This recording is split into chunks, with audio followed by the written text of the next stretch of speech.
দিন ব্যাপী আমাদের স্কুলের ইউনিয়ন প্রোগ্রামের শেষ দিন। আমাদের সব প্রোগ্রাম ইতিমধ্যে শেষ হয়ে গেছে। লাস্ট ইভেন্ট আমাদের যেটা ছিল, সেই ইভেন্টটা আমরা বর্তমান আইন শৃঙ্খলা পরিস্থিতির কারণে সার্বিক পরিস্থিতি বিবেচনায় নিয়ে আমাদের ছেলেমেয়েরা এই অনুষ্ঠানে আছে, বাইরের প্রেক্ষাপটটা একটু অন্যরকম হতে যাচ্ছে।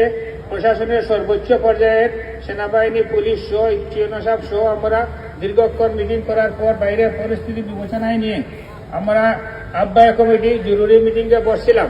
বসার পর আমাদের ছাত্রছাত্রী ভাই বোনেদের সবার নিরাপত্তার স্বার্থে এই শান্তিপূর্ণতার জন্য আমরা ইতিমধ্যে আমাদের আজকের এই কর্মসূচি স্থগিত ঘোষণা করলাম। আপনারা সবাই আন্তরিকভাবে